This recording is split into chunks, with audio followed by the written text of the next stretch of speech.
अस्सलामुअलैकुम वरहमतुल्लाहि वबरकातुह। ये मेरे हाथ में आपको गन्ना नज़र आ रहा है। तो गन्ना चूसते चूसते मेरे जहन में ये एक अच्छा ख्याल आया है कि क्यों ना आपको बताया जाए कि मौसम सरमा में भी गन्ने का इस्तेमाल ज़रूरी है।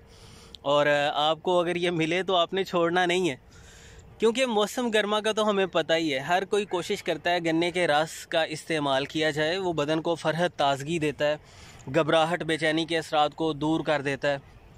गर्मी जो हमें इतनी ज़्यादा लग रही होती है कंट्रोल हो जाती है।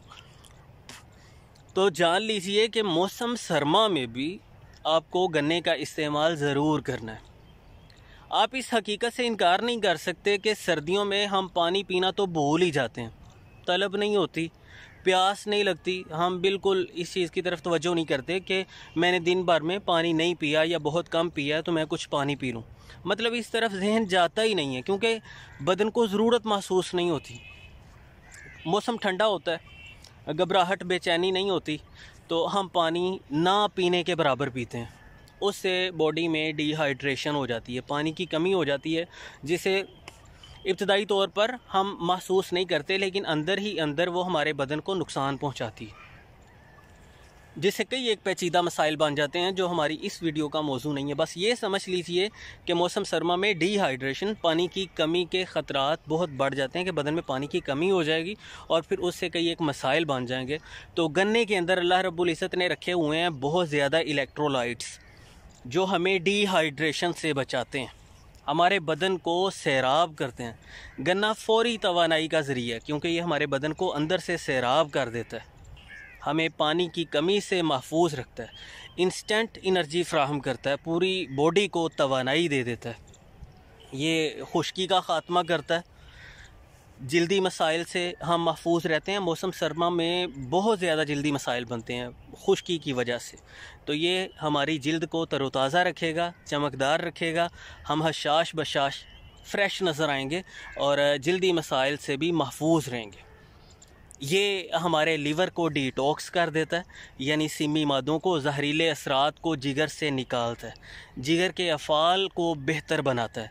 यरकान के मरीज़ों के लिए भी ये इसीलिए मुफीद साबित होता है, क्योंकि जिगर के अफ़ाल को ये बेहतर बना देता है। दांतों को मजबूत बनाता है। दांतों की वर्जिश तो इसे शुरू से ही समझा आ रहा है ना, तो ये सच्ची बात है। हमारे दांतों का ज़ोर लगता है, उनकी एक्सरसाइज होती है, दांत मजबूत होते हैं। इसमें ऐसे ग़िज़ाई अज्जा भी हैं जो हमारी हड्डियों के लिए, हमारे दांतों के लिए बहुत मुफीद साबित होते हैं, उन्हें मजबूत बनाते हैं। दांतों की चमक बेहतर होती है, दांत साफ़ सुथरे हमारे हो जाते हैं। ये हमारी आंतों की हरकत को बहुत बेहतर बनाता है।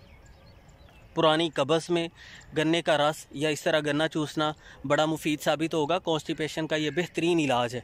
और मैं आपको बताता चला जाऊँ कि जो लोग मोटापा का शिकार हैं उनके लिए भी ये बहुत अच्छी ग़िज़ा है, क्योंकि अगरचे इसमें शुगर बहुत ज़्यादा होती है, लेकिन ये हमारे मेटाबॉलिज़्म को बेहतर बना देता है, आंतों से वेस्ट को निकाल देता है, फुजलात बदन से निकल जाते हैं, हज़्म व जज़ब का, बॉडी का इस्तेहाला का निज़ाम बेहतर हो जाता है।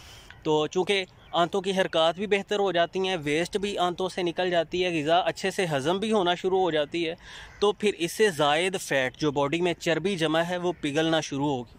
तो मोटापे का जो लोग शिकार हैं वो भी गन्ने का इस्तेमाल कर सकते हैं, उनके लिए भी मुफीद साबित होगा।